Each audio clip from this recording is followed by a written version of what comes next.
What's going on, everybody? Today I'm changing the brakes on a 2012 Chrysler 300. Guys, stay tuned. I'll show you how to do this brake job. You save yourself a bunch of money.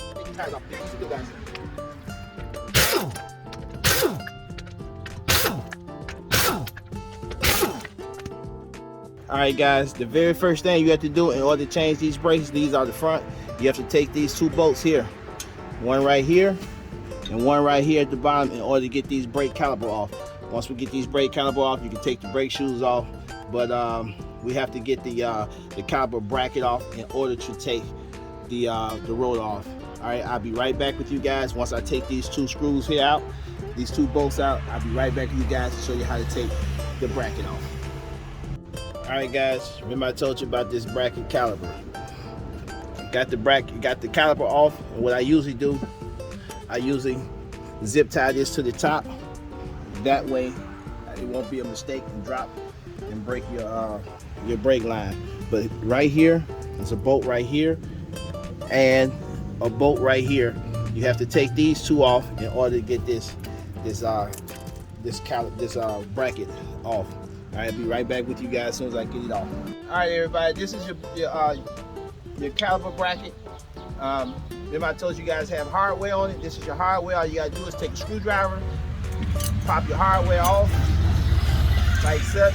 Make sure you have new hardware when you do this, and then just take a wire brush and just clean your caliper bracket off real good. And when you clean your caliper bracket off, you're going to put your new caliper hardware, your bracket hardware, right back in the same place that you got it from. Your actual caliper, your rotor is ready to come off now. Once you get your bracket off, like I said, clean it real good and reverse the roll and do exactly what you did when you took it off. Also, these screws here, this comes out, and what you guys need to do, once this come out, you need to take some more grease. You need to take some more grease and just put it right on this screw here, on this little bolt looking thing. Take your caliper bracket. Make sure this boot here is not broken, cracked, or dry rotted. If it is, water can get inside of it and damage these things here.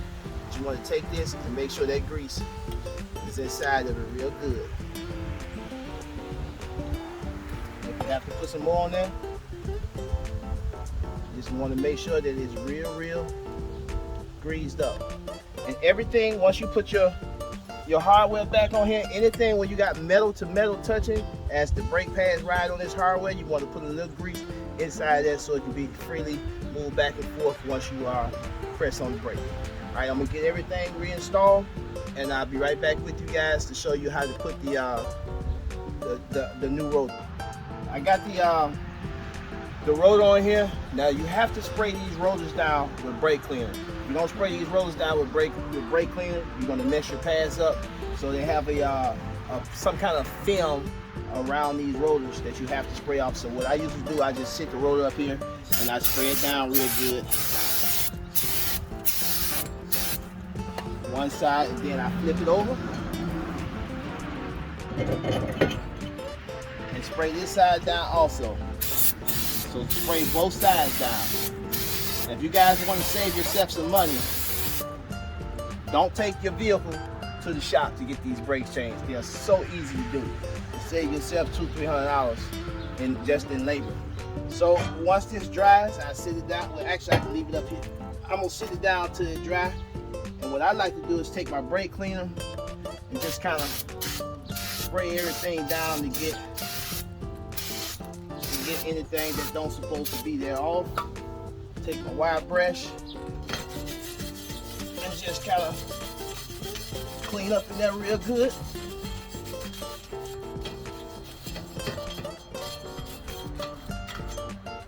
Then you're ready to throw your roller back on there. Your roller is on. The very next thing that you have to put on, I already have my hardware for my pads to ride on. And what I'm gonna actually do is I'm gonna take my new pads, I'm gonna put grease right on these tips right here, and these tips ride right in this little slot right here, so it can move back and forth. I'm gonna go ahead and get everything reinstalled. You guys reinstall this the identical same way that you took it off. Now, all right, we have to push this brake caliper piston back in order to get it over the new brake pads. Since the old brake pads are low, so you have a lot more meat on the new one, so you have to push this brake caliper back in order to get everything put back together. And like I said, this is a tool that I use, and you can use a C-clamp to do this with no problem, but I just rather use a tool that's made for it. Take my crescent wrench, and all we have to do now is just turn it, and it pushes this caliper all the way back. And what I like to do, I like to push it all the way back until it seats, until it stops.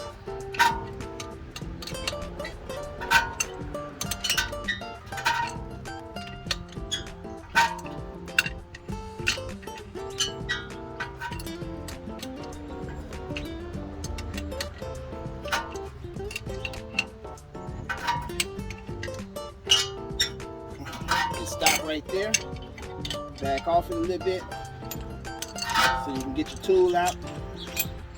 Get your tool out.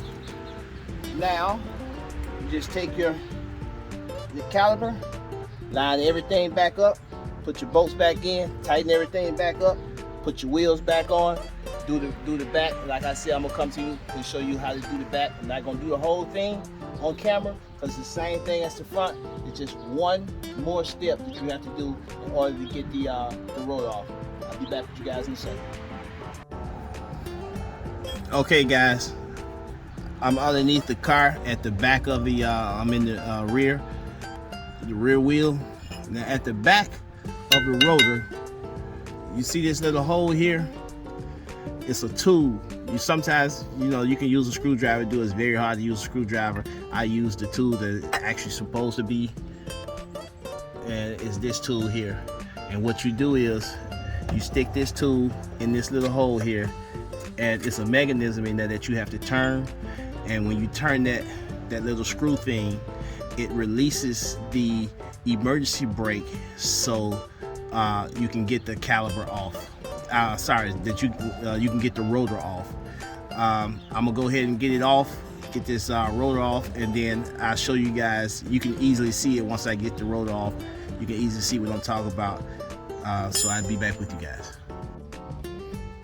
Okay, everybody, I got the back rotor off, and this is the mechanism that I was telling you guys about right here.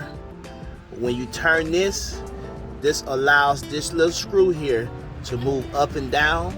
If it moves up, it's getting closer to the rotor, and when you move it down, it's pulling away from the rotor. You have to make sure it's down when you're taking this rotor here off. And this is the little hole that I showed you guys right here from the back side. And of course you can't see this when the rotor is on, but that's all you guys have to do. And when you're done putting your new rotor and everything on there, make sure you go back in there again and turn this the opposite direction, so you can make sure it goes tight up against your rotor. Once it gets tight up against the rotor where you can't turn it, back up off it just a little so it can turn. All right, guys, this is so easy to do. Stop spending your money with these people out here. Just give it a shot yourself. If you guys have any questions, feel free to reach out to me.